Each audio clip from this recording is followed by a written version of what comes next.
गुरु गीता श्रृंखला में आप सभी का स्वागत है। जैसे कि पिछले मंत्र में गुरु तत्व के बारे में बताया गया कि परम गुरु भगवान महर्षि के उन वचनों को किस तरह आत्मसात किया जाए, जिसमें उन्होंने कहा था कि गुरु तत्व ही साधक के जीवन का सार सर्वस्व है।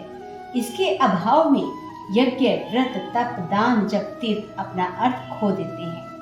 यही नहीं, अपनी प्रबुद्ध आत्मा और सद्गुरु भिन्न नहीं है, दोनों एक ही है। इसमें तनिक भी संशय नहीं है। इस तत्व के सत्य को जानने से ही साधक के जीवन में सत्य ज्ञान का उदय होता है। गुरु तत्व की इस कथा को आगे बढ़ाते हुए देवाधिदेव भगवान महादेव आदि माता पार्वती से कहते हैं, सर्व पाप विशुद्धात्मा श्री गुरु पाद सेवनाथ देहि ब्रह्म भवे यस्मात् त्वतः कृपार्थ वदामि ते। सद्गुरु के चरणों की सेवा से साधक सारे पापों से मुक्त होकर विशुद्धात्मा हो जाता है। भगवान शिव माता पार्वती से कहते हैं, यही नहीं देवी, मैं तुम्हें कृपा पूर्वक बता रहा हूँ कि देहधारी जीव ब्रह्म भाव को उपलब्ध हो जाता है। गुरु चरणों की महिमा के बारे में कहे गए भगवान महादेव के वचन साधकों के जीवन का संपूर्ण सत्य है। समस्त सृष्टि का आध्यात्मिक इतिहास साक्षी है कि अनेकों बार इस मंत्र में निहित सत्य को अपने साधना जीवन में खरा प्रमाणित किया गया है। महान साधकों ने दुर्लभतम ब्रह्म तत्व का बोध इस महामंत्र की साधना से पाया है। ऐसी सैकड़ों, हजारों, लाखों घटनाओं से हम यहाँ केवल एक ही घटना की चर्चा कर रहे हैं। इसकी चर्चा विश्वविख्यात महान योगी स्वामी योगानंद ने योगी कृतामृत में की गई है। सद्गुरु के चरणों की महिमा का बोध कराने वाली यह अनुभूति कथा महागुरु योगीराधिराज श्री श्याम चरण लाहिड़ी और उनके विभूतिवान शिष्य स्वामी परमानंद के बारे में है। स्वामी परमानंद ने स्वयं अपने मुख से अपनी इस अनुभूति को योगानंद को सुनाया था। उन्होंने कहा, गुरु की कृपा जितनी अमूल्य होती है वह सुनो। मैं उन दिनों नित्य रात्रि को 8 घंटे ध्यान किया करता था। उस समय मेरा समूचा दिन अपने रेलवे कार्यालय में बीत जाता था। वहां मुझे अपने क्लर्क होने का दायित्व निभाना पड़ता था। उन दिनों मेरे लिए ड्यूटी बड़ी ही थकाऊ और उबाऊ थी। फिर भी मैं बड़े ही मनोयोग पूर्वक हर रात को ध्यान किया करता था। प्रत्येक रात्रि को 8 घंटे की अविराम साधना मेरी जीवनचर्या का अनिवार्य अविभाज्य अंग बन गई। इसके अद्भुत परिणाम भी मेरे जीवन में आए। विराट आध्यात्मिक अनुभूति से मेरी समूची अंतर चेतना उद्भासित होती थी, परंतु अभी भी उस अखंड सच्चिदानंद और मेरे बीच एक झीना पर्दा बना रहता था। यहाँ तक कि अति मानवीय निष्ठा के साथ साधना करने के बावजूद भी मैं ब्रह्म तत्व से एकाकार नहीं हो सका। इस बारे में किए गए मेरे सारे प्रयास पुरुषार्थ निष्फल गए। तभी मुझे ध्यान आया कि साधक के लिए सद्गुरु चरणों की कृपा का परम पूर्णता का परिचय होना पर्याप्त बनती है। यही सोचकर एक दिन मैंने लाहिड़ी महाशय के चरणों का आश्रय ग्रहण किया। उनके आशीष की आकांक्षा के साथ मेरी प्रार्थना चलती रही। गुरुदेव, मेरी ईश्वर में समा जाने की आकांक्षा इतनी तीव्र वेदना का रूप धारण कर चुकी है कि उस परम प्रभु का प्रत्यक्ष दर्शन किए बिना मैं अधिक दिनों तक जीवित नहीं रह सकता। लाहिड़ी महाशय हल्के से मुस्काए और बोले, भला मैं इसमें क्या कर सकता हूँ? तुम और गहराई से ध्यान करो। मैंने उनके चरण पकड़कर बड़े ही करुण भाव से पुकार की, हे मेरे प्रभु, हे मेरे स्वामी, मैं आपसे प्रार्थना करता हूँ। आप इस भौतिक कलेवर में मेरे सम्मुख विद्यमान हैं। अब मेरी प्रार्थना को स्वीकारें और मुझे आशीर्वाद दें कि मैं आपके अनंत रूप में दर्शन कर सकूं।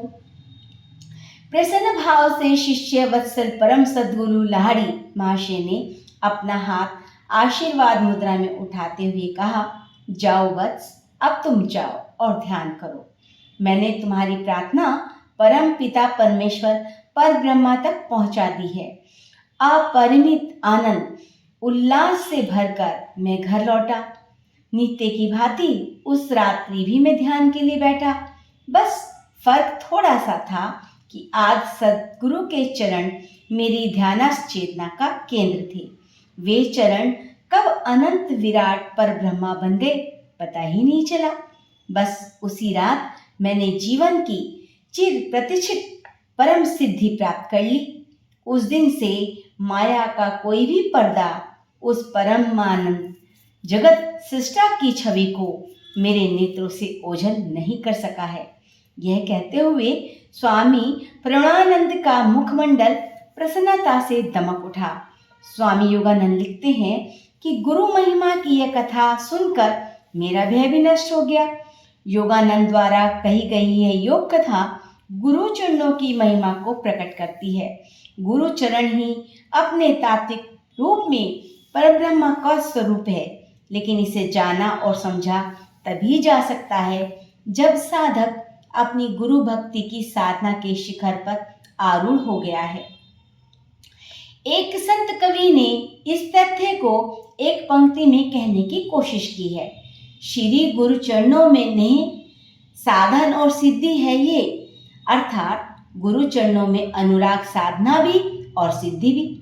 साधना के रूप में इसका प्रारंभ होता है और इसके तात्विक स्वरूप के दर्शन में इसकी सिद्धि की चरण परिणति होती है। हम में से अनेक गुरुपद अनुरागी यह जानना चाहेंगे कि साधना की शुरुआत कैसे करें, तो इसका सरल सा उत्तर है कि गुरु चरणों के भाव भरे ध्यान से। भाव भरे ध्यान का मतलब इस अटल विश्वास से है कि सद्गुरु का स्थूल रूप ही और कुछ नहीं पर ब्रह्मा का घनीभूत प्राकट्य है। वही भक्त वत्सल भगवान हमारे कल्याण के लिए शिष्य वत्सल गुरुदेव के रूप में प्रकट हुए हैं। बिना किसी शर्त के, बिना किसी मांग के, बिना किसी अधिकार के स्वयं को उनके श्री चरणों में न्योछावर कर देना ही गुरु चरणों की सच्ची सेवा है। इससे हमारे जन्म जन्मांतर के सारे पाप धुल जाते हैं और आत्मा का विशुद्ध स्वरूप निरखने लगता है। साथ ही अंतर चेतना में अयात्मा ब्रह्मा की अनुभूति प्रकट और प्रत्यक्ष हो जाती है। इस कथन में तर्कपूर्ण कल्पना का जाल नहीं, बल्कि असंख्य साधकों की साधनात्मक अनुभूति संजोई है। सद्गुरु के चरणों का प्रभाव एवं प्रताप ही ऐसा है। इसकी महिमा कथा का और अधिक विस्तार हम अगले मंत्रों में है। जैसा कि इस कथा से साफ साफ जाहिर होता है कि हम अपने गुरु चरणों का जितना भी ध्यान करेंगे हमें वह हमारे परमात्मा तक पहुंचाने में सहायक होगा। सबसे पहले हमें अपने गुरु में विश्वास करना होगा, परंतु जो आजकल भ्रांतियाँ फैली हैं कि कोई भी गुरु बन जाता है, उन सब से भी आपको ज्ञान के द्वारा यह जानना होगा कि कौन गुरु आपको सही मार्ग पर ले जा सकता है और कौन आपको कुमार्ग पर ले जा सकता है। वह आप अपनी सद्बुद्धि के द्वारा जान सकते हैं कि कौन सतगुरु है और कौन नहीं। साथ ही जब हमें सतगुरु की प्राप्ति हो जाती है तो हमें उन सतगुरु के चरणों का स्मरण अपने अंदर रखते हुए अपनी सभी जिज्ञासाएं अपने गुरुदेव से तुरंत के तुरंत हल करानी पड़ती हैं। हम अपने गुरु के द्वारा ही भगवान का दर्शन कर सकते हैं। जैसा कि पिछली कथा में भी आपको बताया कि जब तक मीरा को उसके गुरु प्राप्त नहीं हुए तब तक वह श्री कृष्ण का सामीप्य नहीं प्राप्त कर सकी, ना ही उनके दर्शनों को कर पाई थी। इसी तरीके से यहाँ पर भी जो कथा बताई है कि जब तक उन्होंने अपने गुरु चरणों का आश्रय नहीं लिया, अपने गुरु से प्रार्थना नहीं की, तब तक वह अपने भगवान अपने इष्ट का दर्शन नहीं प्राप्त कर सके। तो सर्वप्रथम हमें अपने गुरु पर पूर्ण विश्वास कि यही मेरे सद्गुरु हैं, यही मेरी नैया पार लगाएंगे, आपके ही विश्वास से वह परम सिद्धि, परम सद्गुरु आपको प्राप्त होगा। आगे की कथाओं में आपको यह ज्ञात होगा कि कैसे सद्गुरु मिलते हैं। सद्गुरु का मिलना इतना आसान नहीं है। जरूरी नहीं कि आप 8-8 घंटे या 10-10 घंटे ध्यान में बैठें। आप जितनी भी देर ध्यान में बैठें वह आपको एकागार कर दे। आपके गुरु में आपकी जिस भी ईश्वर में भक्ति है वह आपको उसमें एकागार हो जाए। आप उस समय सांसारिक वस्तु के बारे में ना सोच रहे हो, ना ही किसी सांसारिक वस्तु की मांग आप कर रहे हो। उस समय सिर्फ और सिर्फ अपने इष्ट की प्राप्ति का ही लक्ष्य आपके मन में आनंद ले रहा हो और इच्छा आपकी बलवती हो रही हो। गुरु गीता की श्रृंखला में गुरु चरण व रज का महात्म। गुरु गीता के महामंत्र साधकों का पग पग पर मार्गदर्शन करते हैं, साधना की सुगम सरल सहज विद्या सुझाते हैं, साधकों को इस गुह्य तत्व का बोध कराते हैं कि तुम क्यों इधर उधर भटक रहे हो, क्यों व्यर्थ में परेशान हो। परम कृपालु सद्गुरु के होते तुम्हें किसी भी तरह से भटकने या परेशान होने की जरूरत नहीं है।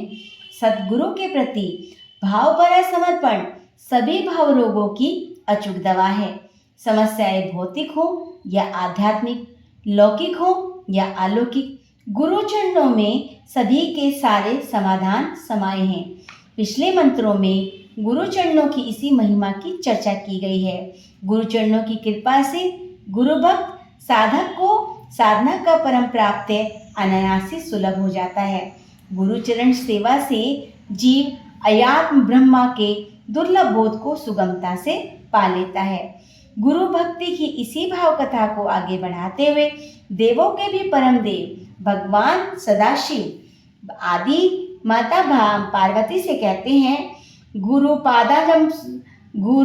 पादम्बुजम स्मृताम जलम शिरसि धारयेत् सर्वतीर्थां गहस्य संप्राप्नोति फलं नर शोषकं पापघस्य दीपनं ज्ञान तेजसां गुरु पादोत्कम समयक संसारणं वर्तारकम अज्ञान मूलहरणम जन्म कर्म निवारणम ज्ञान वैराग्य सिद्ध्यर्थम गुरु पादोक्तम पिबेत्। गुरु सद्गुरु के चरणों का स्मरण करते हुए जल को सिर पर डालने से मनुष्य को सभी तीर्थों के स्नान का फल प्राप्त हो जाता है।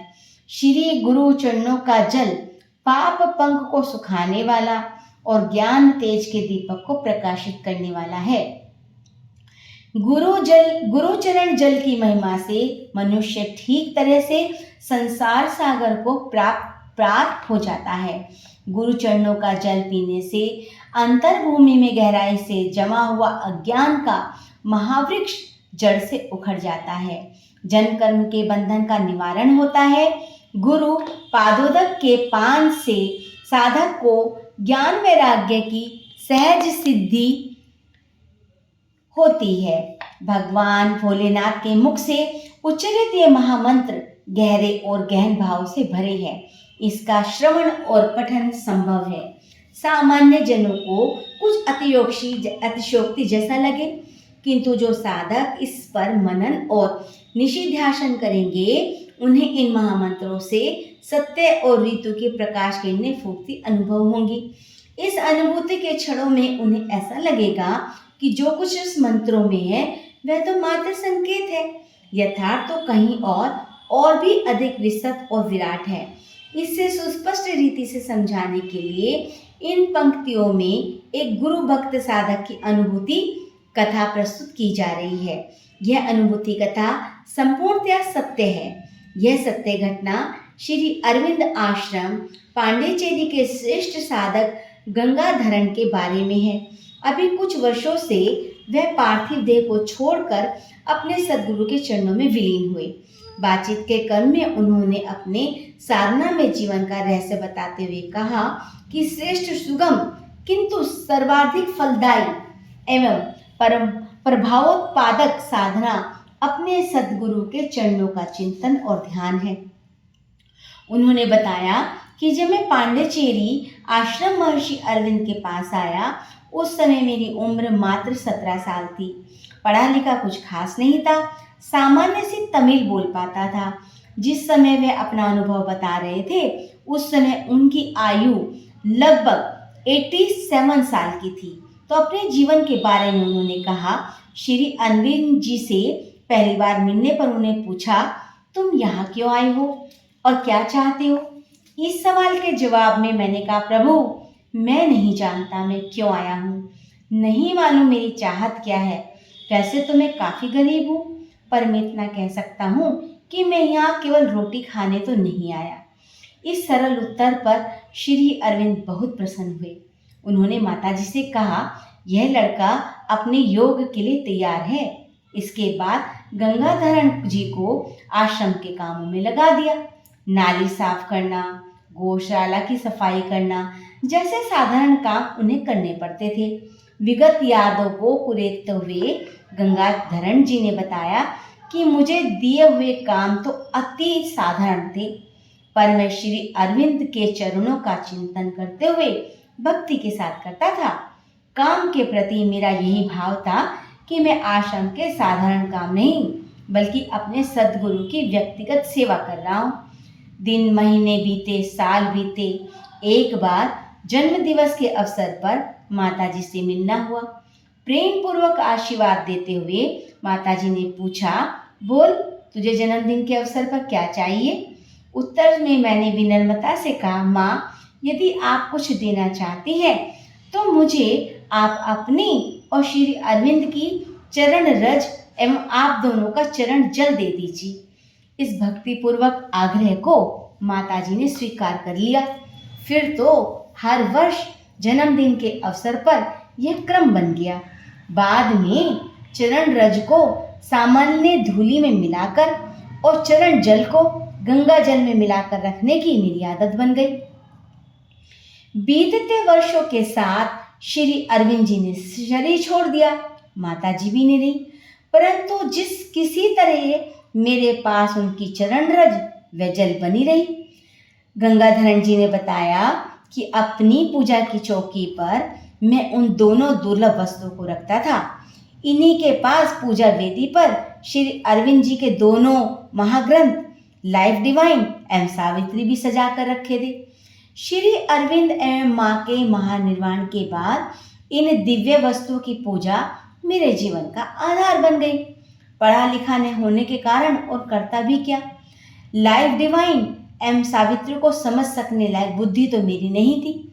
सतगुरु चरण रज एवं सतगुरु चरण जल के साथ इनकी पूजा करना मेरा नित्य कर्म था।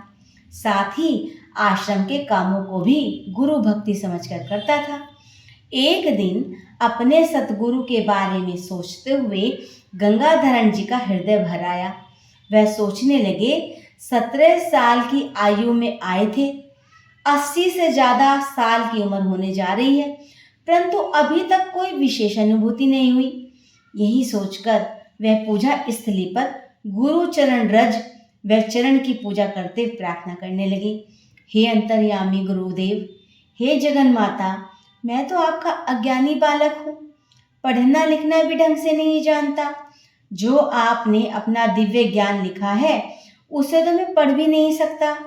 हे सर्वसमर्थ प्रभु, मुझे तो बस आपकी कृपा का भरोसा है।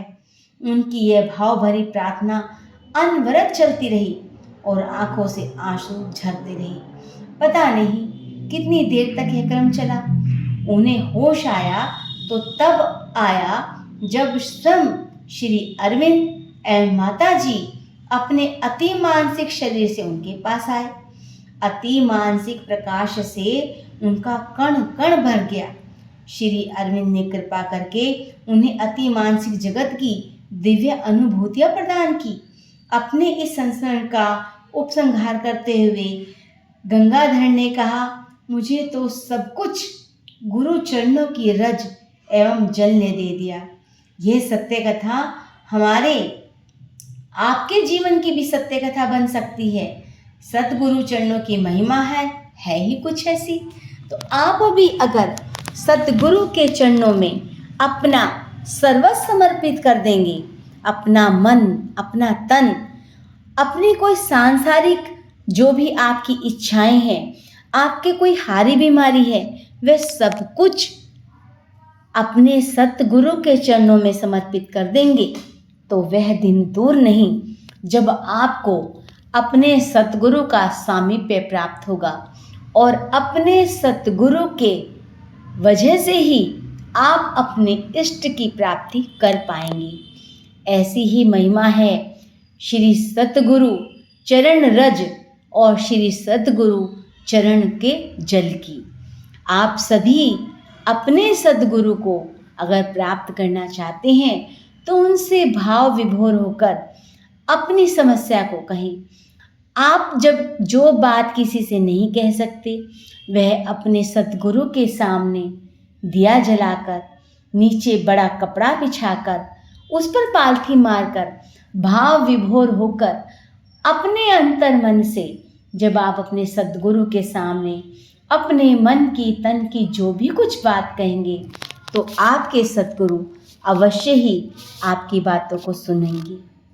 जय हो सतगुरु महाराज।